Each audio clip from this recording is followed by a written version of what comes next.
आप देख रहे हैं रिपोर्टर लव कुश रावत यूट्यूब चैनल।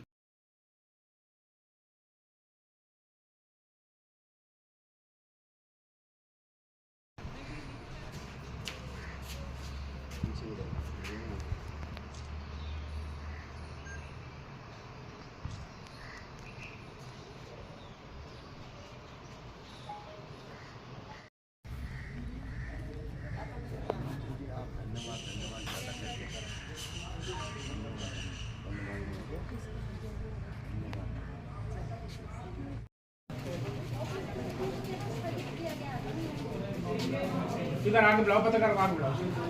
पत्रकार कौन सा है? दो लड़की माइक लेकर खड़ी। तो फोटो आनी चाहिए। बेटा आ गया, आगे आगे आगे आगे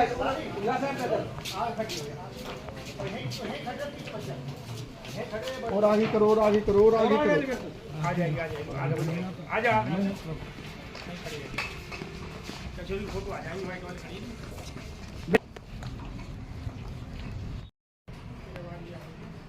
वो सब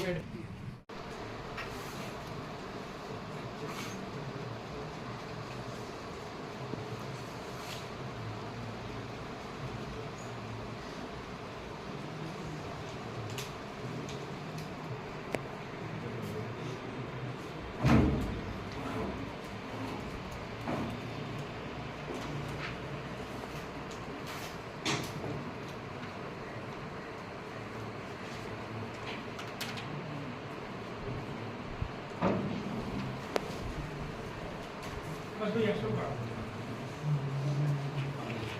रविंदर जी स्टार्ट करो।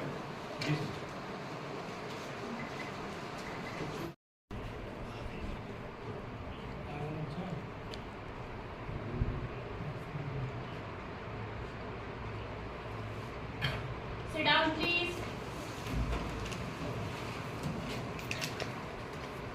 माननीय सदस्यगण, मुझे घोषणा करनी है कि मैं सदन के माननीय सदस्यों की तरफ से ऑस्ट्रेलिया के संसदीय प्रतिनिधिमंडल जो हमारे अतिथि के रूप में भारत की यात्रा पर है का स्वागत करती हूँ।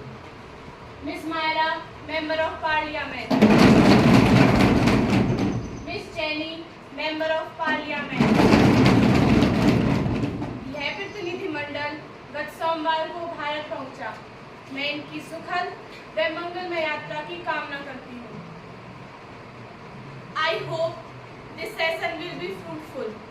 Now, new members will take oath or affirmation. Secretary General, please. जी महोदय, कुमारी प्रेरणा जो गुरुग्राम निर्वाचन क्षेत्र से निर्वाचित हुई है, अब शपथ या प्रतिज्ञान करेंगी। कुमारी प्रेरणा।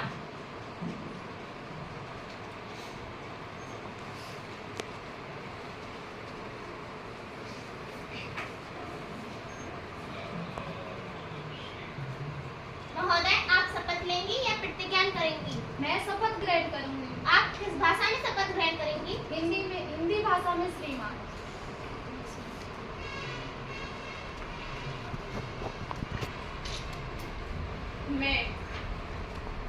मैं कुमारी प्रेरणा जो गुरुग्राम निर्वाचन क्षेत्र से लोकसभा की सदस्य निर्वाचित हुई हूँ, ईश्वर की शपथ लेती हूँ कि विधि द्वारा स्थापित भारत के संविधान के प्रति सदा और निष्ठा बनाए रखूंगी तथा जिस पद को मैं ग्रहण करने वाली हूँ उसके कर्तव्यों का सदा पूर्वक निर्वहन करूंगी।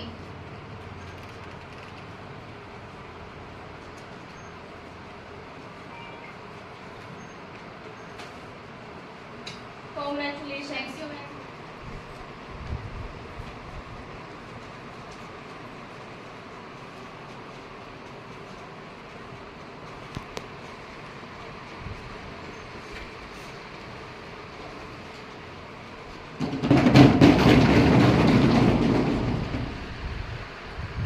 मथुरा लोकसभा क्षेत्र से निर्वाचित हुई हैं, अब शपथ या प्रतिज्ञान करेंगी। कुमारी ज्योति।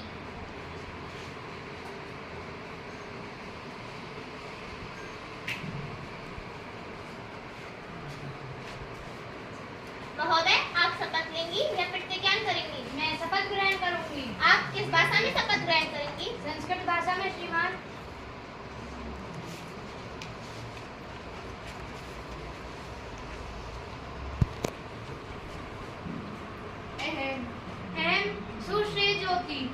युवा संसदस्य लोकसभाया सदस्यरूपेण निर्वाचिता परमेश्वरस्य नाम्ना सते यदहं विधिना स्थापितं भारतस्य संविधानं प्रति सत्यां श्रद्धां निष्ठां च धारयिष्ये भारतस्य सम्पूर्ण प्रभुत्व सम्पन्नताम् अखण्डतां च रक्षयिष्यामि तथा यत् पदं ग्रहीतुमहम् उद्यतोऽस्मि तस्य कर्तव्यानि श्रद्धापूर्वकं निर्वक्ष्यामि।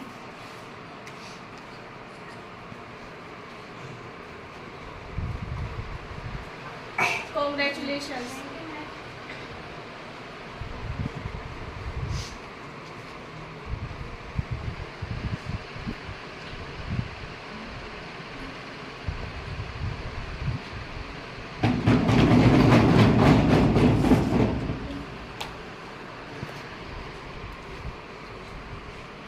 माननीय सदस्यगण, मेरा यह कर्तव्य है कि मैं सदन को पहलगाम अटैक में मारे गए सभी 28 लोगों के निधन की सूचना दूं।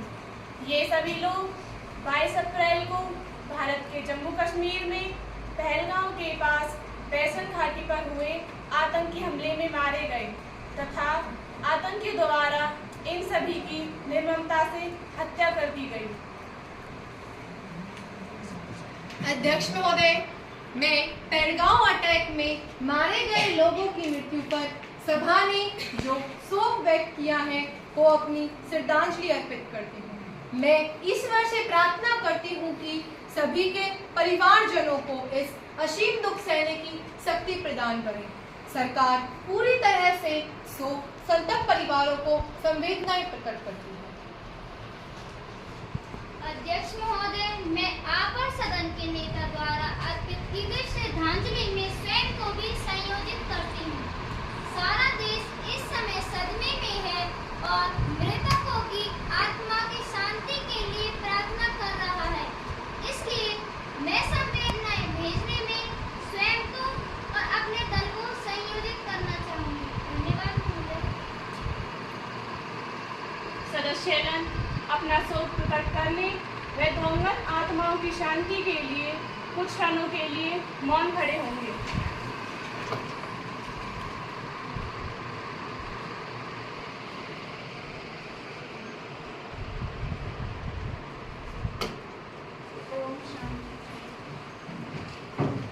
महासचिव महोदय शोक संतप्त परिवारों को संवेदना संदेश भेजेंगे। जी महोदय। परिचय कराएंगे। धन्यवाद महोदय। अध्यक्ष महोदय, मुझे बताते हुए अत्यंत प्रसन्नता हो रही है कि हमारे मंत्रिमंडल में 2 नए मंत्री शामिल हुए हैं। कुमारी नेहा सिंचाई मंत्री, कुमारी दीपिका खेल मंत्री। धन्यवाद महोदय। अब प्रश्नकाल शुरू होता है। प्रश्न संख्या 101, कुमारी प्रिया। धन्यवाद महोदय। अध्यक्ष महोदय, मैं आपके माध्यम से नागरिक उड्डयन मंत्री जी से पूछना चाहती हूँ कि आजकल विमान एवं हेलीकॉप्टर दुर्घटनाएं बहुत अधिक हो रही हैं। सरकार यात्रियों की सुरक्षा के लिए क्या-क्या कदम उठा रही है? खैर, अधिक मुनाफाखोरी के चलते निजी विमान कंपनियां जहाज के रखरखाव पर ध्यान न देकर विमान के अधिक से अधिक फेरे लगाए जा रहे हैं। इन कंपनियों की मनमर्जी को रोकने के लिए सरकार क्या-क्या कदम उठा रही है? धन्यवाद महोदय। माननीय नागरिक उड्डयन मंत्री जी। धन्यवाद महोदय। मैं आपके माध्यम से सदन को बताना चाहती हूँ कि सरकार ने विमान दुर्घटनाओं को रोकने के लिए विमान कंपनियों के लिए बाध्यता की है कि वे मुआवजे का समस्त खर्चा कंपनियां वहन करेंगी। साथ ही उड़ान के साप्ताहिक फेरे भी निश्चित किए गए हैं और कंपनियों के लिए यह भी जरूरी कर दिया गया है कि 15 साल से ज्यादा पुराने विमान त्याग दिए जाए। अध्यक्ष महोदय, सरकार विमान दुर्घटनाओं की पिट्टी काफी गंभीर है। इसके लिए सरकार ने सभी विमान कंपनियों को सख्त चेतावनी दी है कि वे विमान को बनाते या खरीदते समय तकनीकी तथा सुरक्षा इंतजामों का विशेष ध्यान रखें। यदि कोई भी विमान दुर्घटनाग्रस्त होता है तो सरकार उस विमान कंपनी पर सख्त कार्रवाई करेगी तथा कोई भी लापरवाही बर्दाश्त नहीं की जाएगी। साथ ही सरकार इस विषय पर एक विधेयक लाने पर भी विचार कर रही है। धन्यवाद महोदय। प्रश्न संख्या 102, कुमारी राधिका। धन्यवाद महोदय। अध्यक्ष महोदय, मैं आपके माध्यम से रक्षा मंत्री जी से पूछना चाहती हूँ कि क्या रक्षा मंत्री जी देश को बताएंगे कि क्या ऑपरेशन सिंदूर ने अपने लक्ष्य को प्राप्त कर लिया है? भारत की सुरक्षा के लिए सामरिक दृष्टि से कौन कौन से कदम उठाए गए हैं? ऑपरेशन सिंदूर में भारत को कितनी हानि उठानी पड़ी और दुश्मन का कितना नुकसान हुआ है? तत्संबंधी ब्यौरा क्या है? धन्यवाद महोदय। माननीय रक्षा मंत्री जी। अध्यक्ष महोदय, मैं आपके माध्यम से सदन को बताना चाहूंगी कि ऑपरेशन सिंदूर की सफलता से पूरी दुनिया आश्चर्य में है। विशेष रूप से रूस, अमेरिका, चीन और इजराइल जैसे बड़े देश जो अपने आप को दुनिया के डिफेंस एक्सपर्ट मानते हैं। महोदय, जहां रूस यूक्रेन जैसे छोटे देश को 3 सालों में नहीं झुका पाया, वहीं हमने दुश्मन को 22 मिनट में घुटनों पर ला दिया। महोदय, वहीं आयरन डोम का दम भरने वाला इजराइल जो दुश्मन के छोटे बमों तक को नहीं रोक पाया, जबकि हमारे एयर डिफेंस सिस्टम ने दुश्मन के विमानों, ड्रोन और मिसाइलों को हवा में ही तबाह कर दिया। अध्यक्ष जी, दुश्मन की रावलपिंडी बंदरगाह को नष्ट करने के साथ साथ 9 हवाई अड्डे, 11 आतंकी शिविरों को भी पूरी तरह तबाह कर दिया, जबकि हमारे सजग और उन्नत सुरक्षा प्रणाली के चलते दुश्मन हमारे देश का सुई के नोक के बराबर भी नुकसान नहीं कर पाया। स्पीकर मैम, हमारी सेनाओं ने पूर्णतः स्वदेशी हथियारों, मिसाइलों और विमानों का उपयोग किया, जिसमें ब्रह्मोस मिसाइल, आकाश तीर एयर डिफेंस सिस्टम, तेजस लड़ाकू विमान, 4 स्तरीय एयर डिफेंस सिस्टम शामिल थे। अध्यक्ष महोदय, हमारे हथियारों की क्षमता और अचूक निशाने को देखकर दुनिया के देश हमसे हथियार खरीदने को तैयार हैं।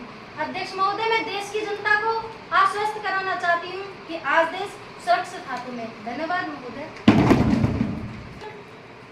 माननीय अध्यक्ष जी से अनुपूरक प्रश्न पूछने की अनुमति चाहती हूँ।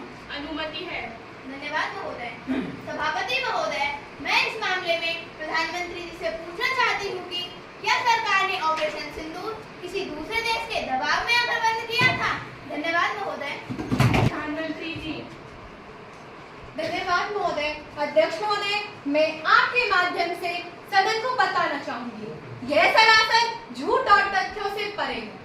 जब पाकिस्तान को बचने का कोई रास्ता नहीं मिला तो उनके डीजीएमओ ने सीज फायर की प्रार्थना की, जिसमें किसी भी देश या किसी अन्य व्यक्ति की कोई भूमिका नहीं है। फिर भी हमने ऑपरेशन सिंदूर को केवल स्थगित किया, बंद नहीं। जहां तक अमेरिका के राष्ट्रपति की बात है तो उन्हें हमारे विदेश मंत्री द्वारा क्वाड देशों की बैठक में स्पष्ट शब्दों में कह दिया कि आप झूठ बोल रहे हैं। स्वयं मैंने भी G7 की बैठक में राष्ट्रपति डोनाल्ड ट्रंप से कह दिया, आपकी इस मामले में कोई भूमिका नहीं है। अध्यक्ष महोदय, देश की सुरक्षा के मामले में हम किसी के दबाव में नहीं आएंगे। धन्यवाद महोदय। प्रश्न संख्या 103, कुमारी प्रीति। धन्यवाद महोदय। अध्यक्ष महोदय जी, मैं आपके माध्यम से माननीय जल शक्ति मंत्री जी से पूछना चाहती हूँ कि देश के कई राज्यों में बाढ़ से हाहाकार मचा हुआ है। यह समस्या एक बार की नहीं है, लगभग हर वर्ष उन राज्यों में बाढ़ आती है और देश को बड़े स्तर पर जान माल की हानि उठानी पड़ती है। तो मेरा प्रश्न है कि हमारा मौसम विभाग इसका अनुमान पहले से क्यों नहीं लगा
doctor Shiv Kumar Gupta, principal government girls senior secondary school बहीं।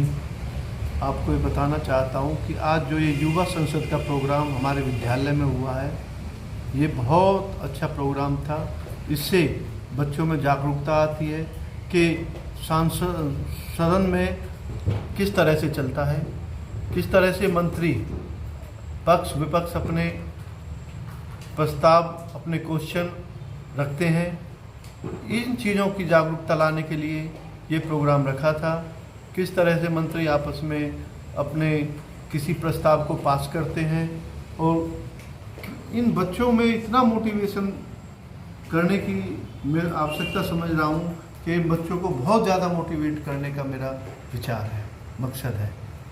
और गवर्नमेंट ऑफ हरियाणा ये युवा संसद का जो प्रोग्राम चला रही है, ये हर ब्लॉक में, ब्लॉक लेवल पे, डिस्ट्रिक्ट लेवल पे, फिर कमिश्नरी लेवल पे, उसके बाद राष्ट्रीय लेवल पे प्रोग्राम होगा। और मेरा ये मानना है कि प्रभु ने सब कुछ ठीक रखा तो हमारे विद्यालय के बच्चे राज्य स्तर पर भी अपना परचम लहराएंगे। सरपंच गांव के और भी कुछ गणमान्य लोग आए थे, तो बच्चों को देख करके और आपके कार्य को देख करके तो क्या कहा था? बहुत खुश हुए। वास्तव में उन्होंने इस प्रोग्राम की इतनी तारीफ़ की कि वो इतने गदगद हुए इस प्रोग्राम को देख के कि उन्होंने कहा कि जी ऐसा प्रोग्राम हमने आज तक नहीं देखा अपने जीवन में। और उन्होंने मेरे से कहा कि इस तरह के प्रोग्राम यदि संभव हो तो गांव में दिखाने के प्रयास करें, जिससे गांव के लोग भी इस प्रोग्राम को देखें। तो मेरा प्रयास है, सब कुछ ठीक रहा तो नुक्कड़ सभाओं के माध्यम से हम ये प्रोग्राम गांव को दिखाने की कोशिश करें।